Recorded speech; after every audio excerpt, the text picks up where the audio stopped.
یکم محرم الحرام امیر المومنین خلیفۃ المسلمین جانشین مصطفیٰ جبل استقامت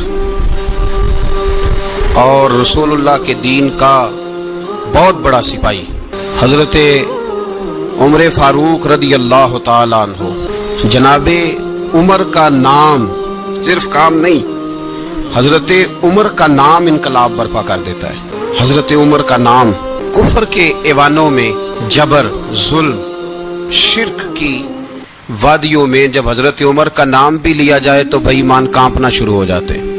حضرت عمر فاروق رضی اللہ تعالی عنہ، حضرت عمر معمولی شخص نہیں، معمولی آدمی نہیں۔ کچھ لوگ صدیوں کے بعد پیدا ہوتے ہیں اور کچھ لوگ ایسے ہوتے ہیں جو ایک ہی بار پیدا ہوتے ہیں، ان جیسا دوسرا پیدا ہوتا ہی نہیں، دوسرا ان طرح کا پیدا ہوتا ہی۔ حضرت عمر رضی اللہ تعالیٰ عنہ جیسی شخصیات پیدا ہی نہیں ہوتی دوبارہ۔ سارے صحابہ در رسالت مآب پہ خود آئے۔ یہ وہ عظیم شخص ہے جسے اللہ کے محبوب نے اللہ سے مانگ کے لیا، کہا اے اللہ یہ مجھے دے دے، اللہ سے مانگ کے لیا ہے۔ اس لیے صوفیاء کہتے ہیں کچھ مرید ہوتے ہیں، کچھ مراد ہوتے ہیں، کچھ مرید ہوتے ہیں، کچھ مراد ہوتے ہیں۔ مرید وہ ہوتا ہے جو چل کے آتا ہے، آ کے مرید ہوتا ہے۔ مراد وہ ہوتا ہے جسے کہا جاتا ہے کہ یہ کبھی میرا بن جائے نا، یہ کبھی آ جائے نا، میرا بن جائے، اس کو مراد کہتے ہیں۔ حضرت عمر مصطفیٰ کریم کی مراد ہے، حضور کی مراد ہے۔ اللہم اعز الاسلام بے اسلام عمر ابن خطاب، اے اللہ اسلام کو عزت دے دے، میرے عمر کو کلمہ پڑھنے کی توفیق عطا فرما دے۔ اور کیسے دعا مانگی؟ وہ یار حضرت عمر کی تو اس فضیلت کا کوئی جواب نہیں دے سکتا، میرے رسول پاک علیہ السلام سب کے لیے دعا مانگتے ہیں نا، حضور کی دعا عام ہے، لیکن مصطفیٰ کریم نے کعبے کا غلاف تھام لیا اور غلاف کعبہ کو حضور نے سینے سے لپٹایا اور سینے سے چمٹا کے کہا اے اللہ میں نے تو کبھی سوال ہی زیادہ نہیں کیے، میں کرنے آیا ہوں، مجھے عمر دے دے، عمر دے دے۔ حضور نے مانگ کے لیا۔ اور پھر جب جس کو حضور مانگے اللہ سے کہ حضرت عمر رضی اللہ تعالیٰ عنہ کا آج یوم شہادت ہے، میرا تو دل کرتا تھا کہ فجر سے باتیں شروع ہوں اور سارا دن ہی عمر کی باتیں ہوتی رہیں، سارا دن جناب عمر کی باتیں، سارا دن، اس لیے کہ ذکر جناب عمر کا ہوگا پر راضی اللہ کے رسول ہوں گے صلی اللہ، تو جاگ کے بیٹھے، خوش ہو کے بیٹھے۔ ہمارے ہاں منایا ہی نہیں جاتا، بابے اللہ کی تا ساؤن بھادروں اسو کتا تے منڈے جنوری فروری، تو اسلامی سال بھی گیا اور وہ تاریخیں بھی ساری گئیں۔ یکم محرم امت مسلمہ کے لیے بہت بڑا دن ہے، بہت بڑا دن، یہ شہادت ہے حضرت عمر فاروق کی رضی اللہ تعالی۔ یہاں چھوٹی چھوٹی باتوں پہ گورنمنٹ چھٹی کرتی پھرتی ہے، چھوٹی چھوٹی باتوں، الیکشن ہو گیا تو چھٹی، فلاں جگہ پہ تھوڑا سا کسی نے خبر دے دی کہ کوئی پریشانی ہے تو چھٹی، فلاں جگہ یہ ہو گیا تو چھٹی، یہاں تک کہ فلاں وزیر صاحب فلاں علاقے میں آئیں گے تو سارے علاقے کو چھٹی۔ اور اب تو اس سے بڑا حال ہونے لگا ہے، اگر جن لوگوں کی سندھ میں حکومت ہے ان کے لیڈر کا دن آیا تو اس دن چھٹی، اور جن کی پنجاب میں حکومت ہے ان کا دن آیا تو چھٹی۔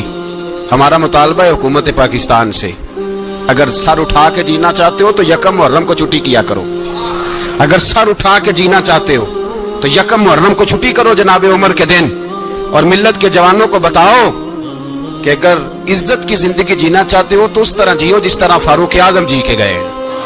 عزت اور وقار کی زندگی، جمہوریت حضرت عمر سے سیکھنی پڑے گی، حکومت کرنے کے طریقے حضرت عمر سے، رعایا کو سیکھنا پڑے گا کہ امیر کس طرح بنایا جاتا ہے اور امیر کس طرح کے ہوتے ہیں۔ یہاں لوگ ہمیں یورپ کی مثالیں دیتے ہیں، لوگ یہاں ہمیں آ کر کے امریکہ کی مثالیں، انہیں کیا پتا حکومت کیا ہوتی ہے، وہ کہتے ہیں جی وہ سائیکل پہ جاتا ہے ان کا حکمران۔ میں نے کہا وہ سائیکل پہ جاتا ہے؟ میرے عمر فاروق مدینے سے مکے گئے تھے تو پیدل ہی حج کرنے چلے گئے، پیدل ہی۔ اور جناب عمر فاروق رضی اللہ تعالیٰ عنہ عید کی نماز پڑھانے گئے، عید کی نماز عمر خطبہ عید دینے گئے۔ اور اس زمانے میں کون سا غریب ہے جو ننگے پاؤں جاتا ہو، کون سا غریب ہے جو مسجد ننگے پاؤں جاتا ہو؟ لوگوں نے تو 3 قسم کی چپلیں رکھی ہوئی ہیں، ایک مسجد جانے کی علیحدہ ہے، گھر پہننے کی علیحدہ ہے، شادی بیاہ پہ جانے کی چپل علیحدہ ہے۔ حضرت عمر فاروق رضی اللہ تعالیٰ عنہ نکلے عید کا خطبہ دینے کے لیے تو بیوی سے کہنے لگے جوتا،